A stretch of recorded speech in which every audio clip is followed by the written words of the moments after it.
Hey everyone, Rob here. Welcome to module number 7. Okay, in this module, we're going to go over some questions that were commonly asked. Okay, so commonly asked questions. These are, I don't know how common these questions really are overall, but these are questions that I have been asked, and I've been asked frequently from people. Okay, so I want to share these because when I first was getting these questions, when I first started out, when I was a 2A, I really had a hard time answering these questions.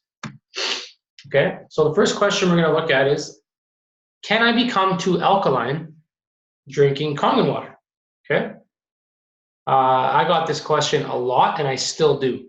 Okay, the answer is no, you cannot become too alkaline drinking Kangen water.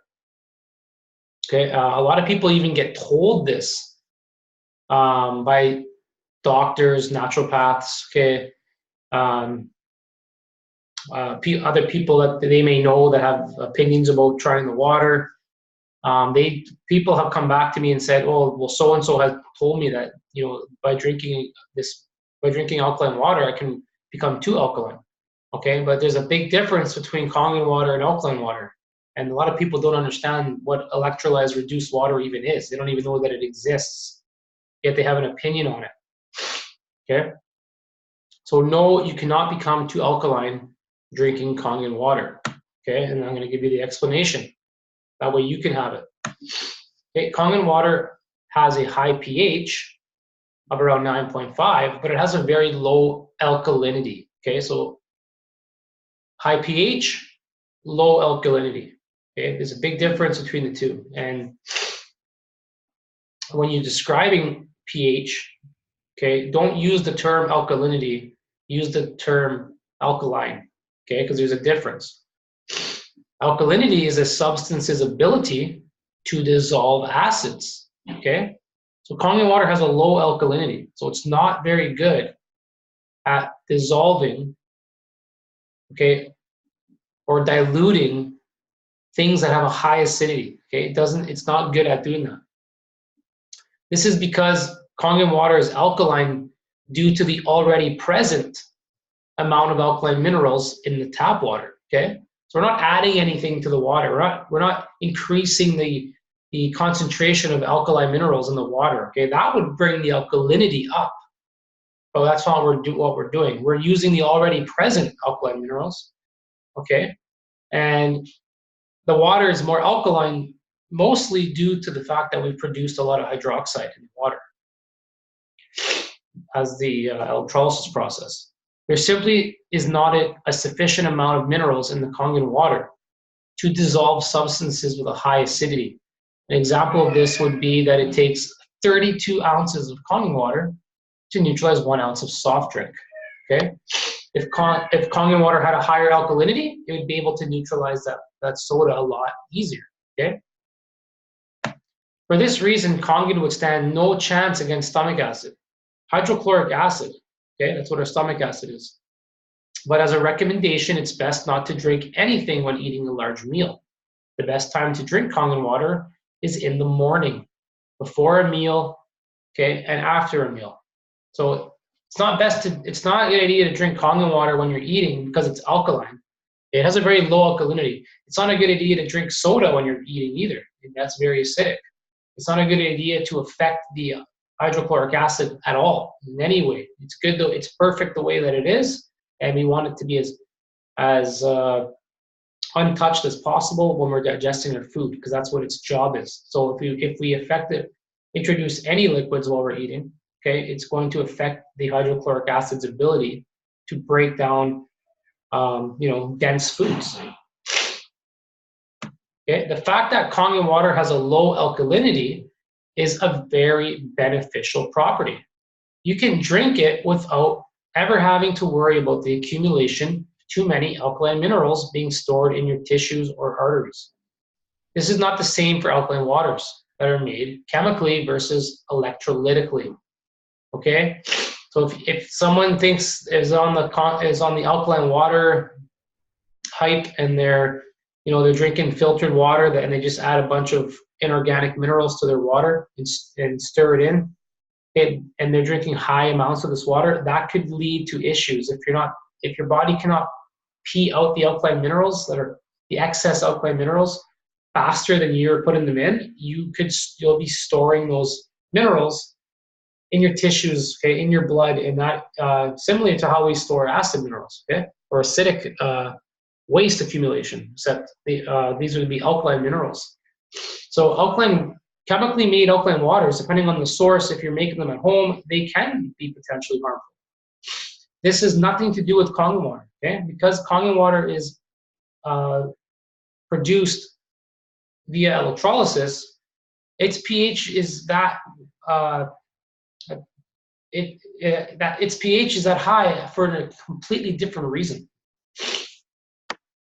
The only thing to watch out for when drinking any type of water is that you not overdo it and drink too much water, that you end up diluting the blood sodium concentration. So that's the only concern is, you see people who drink, that can drink too much, they can just overdo it.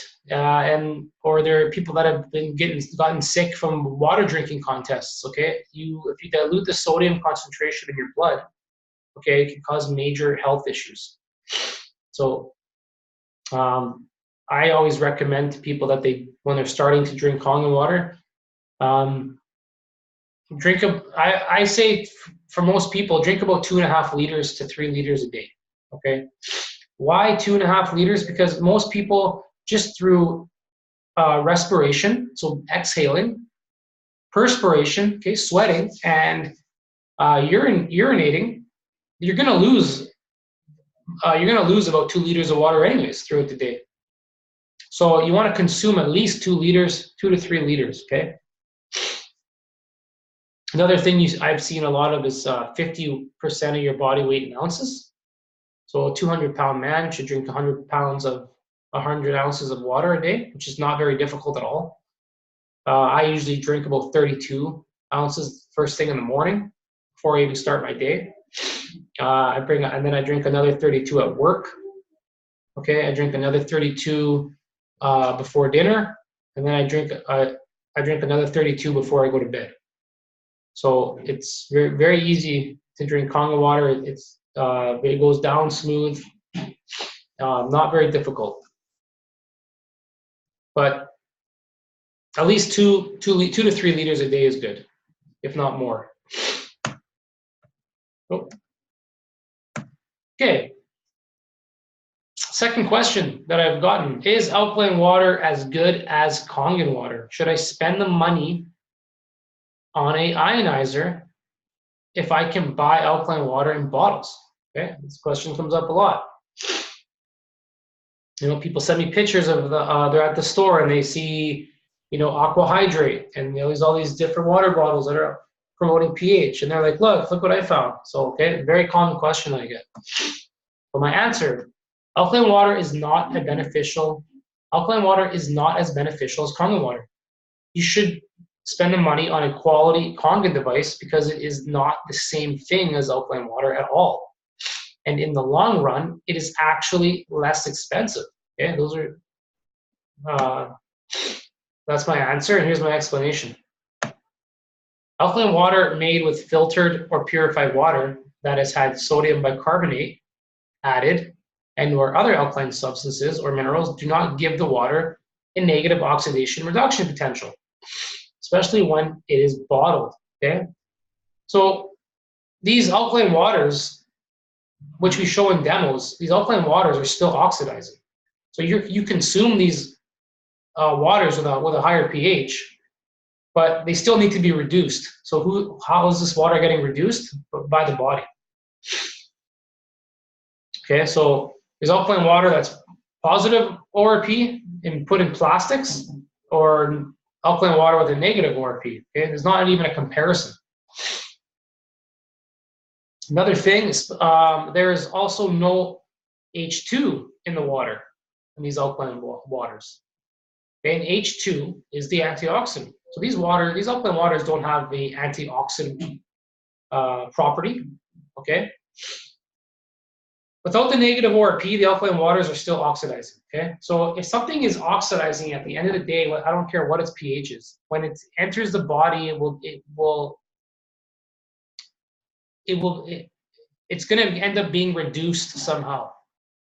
Okay, which means it's going to take energy or electrons from you, so that way the water can be reduced, which is something what I say would be considered an acidic effect. Okay, that's something that acids do. They take electrons. So these alkaline bottled waters with a positive ORP, they still have an acidic effect on the body overall. Is there any scientific studies supporting Kangen water? Okay, another question I get quite frequently. Answer, yes, there is scientific studies that support Kangen water. Explanation. Kangen water is scientifically termed electrolyzed reduced water or hydrogen-rich water. There are many research papers and peer-reviewed studies demonstrating the efficacy of electrolyzed reduced water. The best place to find reading material is to search ERW or hydrogen-rich water on PubMed. Another method is to use Google Scholar. Okay? Purchase the Kangen water scientific studies done in human tissue culture and live human volunteers booklet. Okay, they're about $10 American. This study was pioneered by Dr. Filzer, the Enagic medical advisor, and was performed by an independent laboratory in Klamath Falls, Oregon, called the Autoimmune Systems Laboratories. The information in this study will aid you in providing non-debatable benefits to Kangen water in the human body to your clients. Okay, this is one of my biggest tools now. I'm so glad that Enagic did this study and is continuing, because now you send people to read on PubMed. I'll even find interesting articles on PubMed and email them to people. Okay, but when you're able to read to them non-debatable findings in live human volunteers that were done, okay, in an independent laboratory, there's nothing that anyone can say to refute it. Okay, it's just what the findings are, what the findings are. So that's the kind of facts that I want to have. Okay, so I suggest that you get this booklet, you read this booklet over and over and over, and you become very comfortable at explaining and promoting to people what Kangen water can do to you, can do to live human blood, okay, and why it's so beneficial. So, because a lot of people will ask, well, is there any scientific findings, in humans? And this study couldn't have come at a better time. So I really like to share these findings because it puts Kangen water on a level where skepticism cannot get to anymore. If someone still doesn't agree with the Kangen water after these findings have been explained to them, there's nothing that there's nothing that you can do. They don't want to accept it. Okay, which I have had. So some of these findings that were found, okay, when comparing the Kangen water to plain tap water in Klamath Falls, Oregon, where this independent laboratory is, Autoimmune Systems Laboratories, they found that in the tissue culture, Kangen water did have antioxidant properties when comparing it to the tap water, okay? Another thing they found was the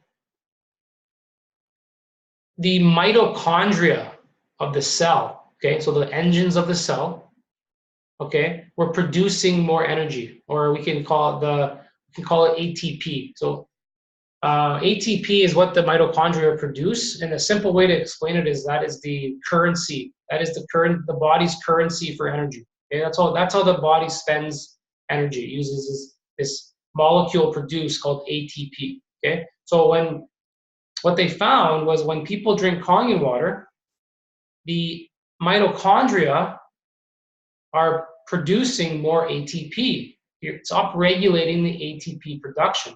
So the engine of the cell is working better. So you're actually producing more energy when you're drinking Kangen water. Okay. Another thing that they found was there was a significant increase in people's red blood cell count, and their hemoglobin increased. What this basically meant was their blood had an improved or better oxygen carrying capacity. Okay, and we all know your blood goes everywhere. It's a transport system for your body. It's what brings oxygen and nutrition to every cell and every tissue, every organ, every part of your body. Okay, your blood is your lifeline, and drinking Kangen water makes the blood gives the blood a better oxygen carrying capacity. Okay, which means people are going to be able to carry more oxygen. They're going to be able to have more endurance when they're exercising. Okay, they're going to be able to push and go farther. Okay, because their red blood cell count is higher. Okay, I thought that was really interesting. Okay, another thing that they found was that Kangen water suppressed the inflammation response. Okay, in the human volunteers. So what they did was they had these volunteers do exercise challenges, and by putting them through these exercise challenges, the individuals started to feel exercise-induced inflammation. Okay, that's just what happens when you exercise. Okay, you start to produce inflammation. Okay, so this was an exercise-induced inflammation. And what they found was the inflammation response was subdued. Okay, which means the Kangen water suppressed the inflammation response, which means Kangen water is an anti-inflammatory. So you can have exercise-induced inflammation, dietary inflammation, stress-related inflammation. Okay, all sorts of different types of inflammation. Chronic inflammation caused by oxidative damage. Okay, so Kangen water will subdue that inflammation process, which is going to be really beneficial to the body. Okay? A lot of people have issues with inflammation. Okay, so what else did they find? Red blood cell count, oxygen carrying capacity went up. Okay, inflammation response was subdued. ATP production was upregulated. Okay, and I know there's one more before they. Let me think here.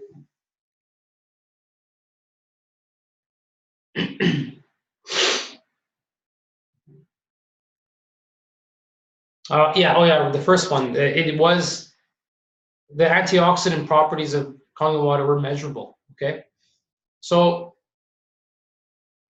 now from these studies that they did, the first part, you can confidently tell people, well, Kangen water is an antioxidant. Okay, it increases red blood cell count, which means your oxygen carrying capacity of your blood is going to increase. Your cells are going to produce more energy. Okay, and you're going to subdue the inflammation, suppress the inflammation response. So there's 4 scientific facts that you can share with people. Okay, and having the booklets help, because if you can say, here, take the booklet home and read it, or you can order a few and you can assign them out to people who are interested in reading them. So it's a really powerful tool. The last thing that they found, which we've discussed in the antioxidant module, was they found that the individuals drinking the Kangen water, in general, their superoxide dismutase production was upregulated. Okay, so these people were producing more superoxide dismutase in their liver, which is that first line of defense antioxidant, which neutralizes superoxide, which means we're building a stronger immune system. So having more superoxide dismutase in your body is a huge benefit. I think as the years go on here and these studies continue, we're going to find really big really big findings, because this one really is really big, pretty big finding. The fact that superoxide dismutase is upregulated just by drinking water means that means longevity. Okay, that means battling oxidative stress. Okay, it's a huge finding. So those are 5 things. Okay, outside of sending them or emailing them PubMed articles that are very supported by science. Okay, and prove the efficacy of the water. Okay, another question I get. The body buffers its own pH. Okay, why are you trying to raise the pH of the blood? This is a question I get from a lot of people who have taken some post-secondary chemistry or are in some type of pre-med course, even people with some medical doctors. Okay, the body has its own buffering system. Okay, and a lot of doctors to this day still believe that what you eat and drink has no effect on your body because of these types of regulating systems our body has. Okay, but our bodies don't do this by magic. Okay, our bodies use alkaline minerals. Okay, they use the oxygen we breathe in. They use our kidneys. There's all these different functions that the body uses to buffer the pH of our blood. Okay, and they always assume that when we talk about being in an alkaline state, that it means that we're trying to raise the pH of the blood. Okay, well, the answer is we are not trying to raise the pH of the blood. That is an assumption that a lot of people make. Explanation. The human body has a very slim pH range for the blood. This range is between 7.3 to 7.45. Okay, interesting fact. Okay, if someone has a blood pH of 7.3, okay, and someone has a blood pH of 7.45, the person with the blood pH of 7.45, okay, will have almost 60% more dissolved oxygen in their blood. Okay, what a lot of times people forget is that the scale is logarithmic. So even that point, that tenth of a number, okay, is a big jump. Okay, and the blood does everything it can to stay in that range. If it drops to 7.2, okay, the blood becomes too acidic and you could be in serious health issues, okay, including death. If it goes above 7.45, once again, it can lead to serious health issues and can lead to death. So the body does this automatically, but it's not magic. It will sacrifice other parts of the body, okay, and store acid wastes and get the acid waste out of the blood in order to do this. Okay, if you're putting too much acid in the body faster than it can handle, and you're dehydrated, and you don't have the proper nutrition and nutrients in the body so they can use those alkaline minerals to buffer the acids, the body will take the acids out of the blood and crystallize them and store them. Okay, that's examples of that are things like gout and kidney stones. Okay, this makes the blood slightly alkaline. So when we say we want to be in an alkaline state, this is what we're talking about, 7.3 to 7.45. That's the alkaline state. That is homeostasis. If the blood's pH is below or above this range, it can mean serious issues that can lead to death. Because of this, the body has a natural buffering system to regulate the pH of the blood so that it's always in this range. The main way the body regulates pH of the blood is through respiration, breathing in oxygen and eliminating carbon dioxide. Another way is through the kidneys. The kidneys produce uric acid and release acid wastes from the body via the urine.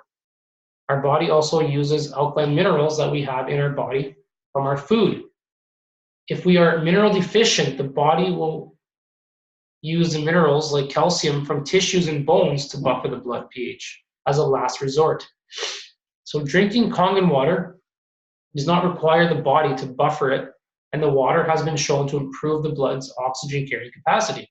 This means Kangen water is the ideal drink to help maintain homeostasis.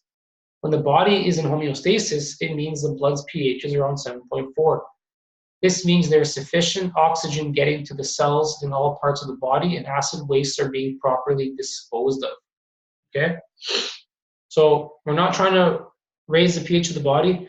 And the buffering system, you really people gotta know that the buffering system only works so far. If you are not taking care of your health at all, your eating habits are consistently acidic forming foods, okay, high trans fat foods, deep fried foods, and you're drinking a lot of juices and Powerades and energy drinks and sodas, okay, now the fact that you're dehydrated, your body's already not functioning at the way it should be.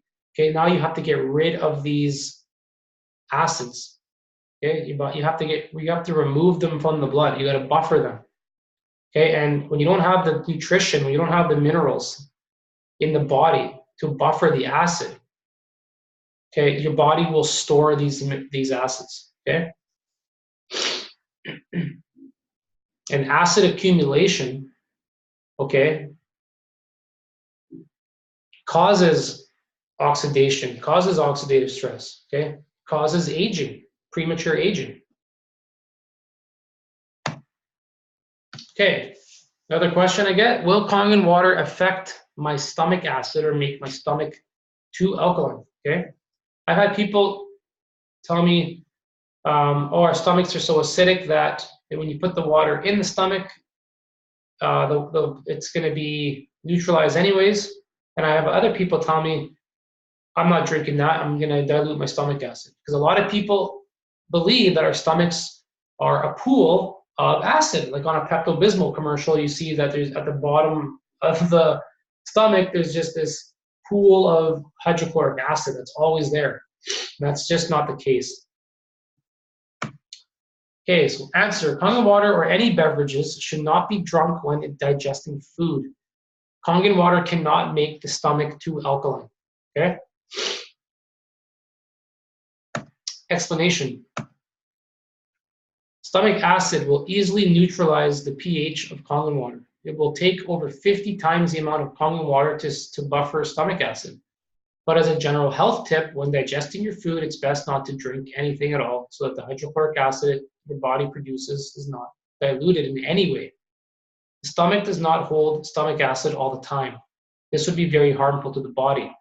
The body produces stomach acid on a as needed basis. So your stomach, let's say you wake up in the morning, okay, your stomach's empty. There's no stomach acid in your stomach. It's very little. Your stomach has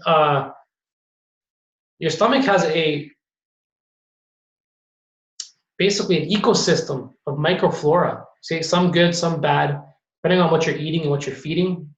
But your stomach has a rainforest of microflora that live in your stomach. Okay, and there's like a slime layer in your stomach. Okay.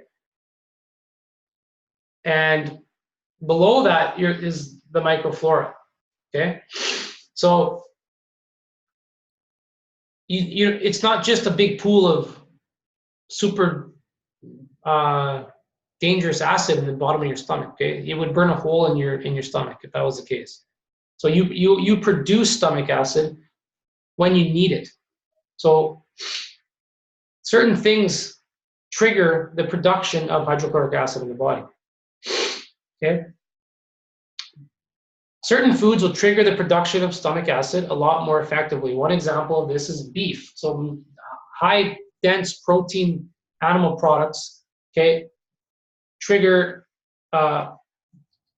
stomach acid production. Okay. Another thing is when you chew food. Just you chewing your food produces enzymes that signal production, that will signal the production of hydrochloric acid in your stomach. So it's very important to chew your food. The more you chew your food, the more hydrochloric acid you're going to produce, the better digestion you're going to have. Not just because the food has been broken down smaller, but because you're signaling to the brain, to the stomach, make stomach acid. okay? If you just swallow your food like a snake, it's going to go into your stomach and your body's going to, it's going to sit there and you're not even going to have the stomach acid prepared to deal with it. You're going to end up with like stomach issues. And so it's really important to slow down and chew your food, start the process of producing the hydrochloric acid. Okay, stomach acid is around pH of 2, but the stomach's total environment pH is maintained at around a pH of 4. Okay, so the acid is 2, but the whole stomach environment is around 4. Okay, the human body maintains this pH of 4 in the stomach by producing more hydrochloric acid if the pH of the stomach rises and becomes more alkaline. So let's say someone drinks a whole bunch of water made with baking soda, because baking soda has a pH just below 9. I think it's around 8.8. Okay, but it has a very high alkalinity. It's very good at dissolving acids, buffering acids. So if someone drinks a whole bunch of baking soda water after a meal, like right away, okay, that's going to bring the pH of the stomach up. So, but the stomach is going to see that the pH of the stomach is now not 4, it's 5 or 6 or maybe even 7. It's going to start producing hydrochloric acid, okay, until it hits 4. As soon as it hits 4, it's happy. Okay, so the body, this is a mechanism that the body has and does it automatically.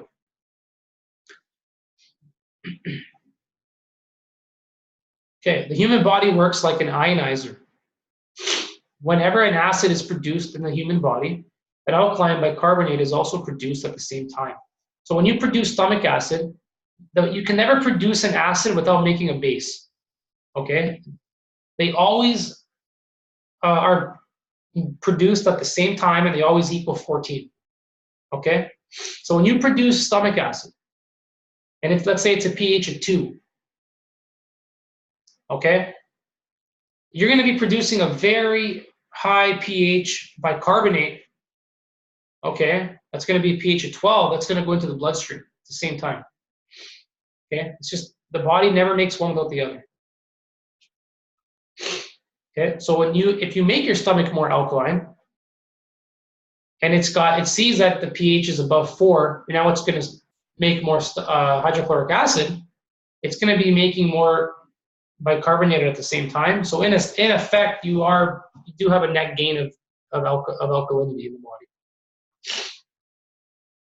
So when you produce stomach acid, you produce bicarbonate that is released into the blood. When you produce highly alkaline pancreatic juice to cool the acid waste entering the small intestine, hydrochloric acid is released into the bloodstream. Okay, so another thing I want to mention is if your stomach becomes too acidic, so let's say the total environment of the stomach drops below 4, okay, the body does not have a way, the stomach does not have a way to make the stomach more alkaline. Okay, so if you are eating foods and drinking certain things and you're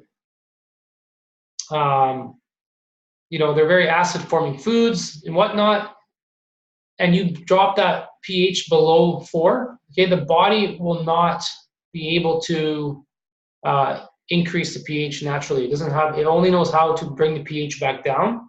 It doesn't know how to bring it up. It doesn't have a mechanism to do that. So if you bring the stomach pH below 4, it's going to start irritating the stomach. Okay, it's going to be becoming too acidic for the stomach lining. Okay. So another thing which is good to know is when you eat food, then you're digesting food, the digested waste of the food when it enters your small intestine is extremely acidic. It's been soaking in hydrochloric acid, being broken down. It would burn a hole in the lining of your small intestine, okay? So your pancreas produces pancreatic juice.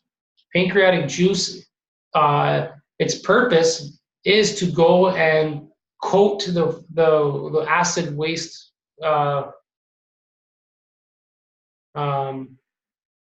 digested food waste. It mixes with and cools down. We'll say cools down that waste. Okay, so that acid waste in your small intestine doesn't hurt you. So that's one of the jobs of the pancreas. Okay, there's cells that produce insulin, obviously, and there's also this purpose of making pancreatic juice. So if you want all the different cells and these different organs to function properly, they need to be properly hydrated, okay, and they need to have the proper amount of oxygen. So how do you do that? How do you even make a body that can reduce its proper amounts of acids, or have if some different parts of the body have lower pHs? They need to be in homeostasis to even produce acids more effectively. Okay, so being in that alkaline state even makes your body more effective at making acids, because that's some cells in your body, that's their function, is to produce acids. So when you make pancreatic juice, you also make hydrochloric acid at the same time, and that goes into your bloodstream. Okay, and that's what's said to be giving people that feeling of being tired after they eat and they're starting to digest their food and they feel tired. It's the fact that their blood pH has dropped and there is hydrochloric acid in their bloodstream. Okay, so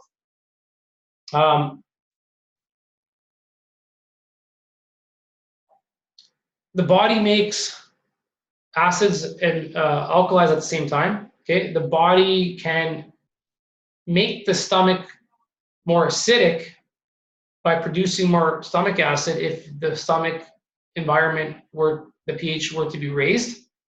But if the stomach becomes too acidic, it cannot increase the pH. So if the more someone's making their stomach environment too acidic, it's going to start to irritate their body. Okay.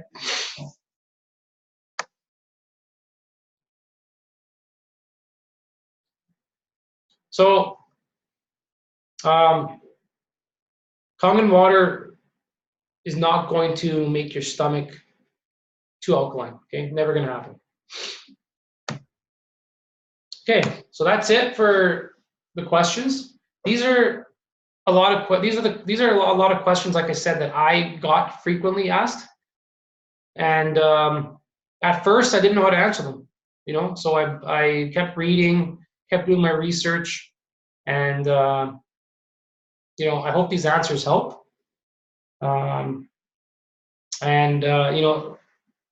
People that you are going to be giving the water to, like I said, they're going to get their opinions of their friends or their family, some of their friends and family may work at certain careers in the medical field, or they might hear things online and they might get scared. And like I said, a lot of the questions that I've shared with you guys here, I've gotten time and time again.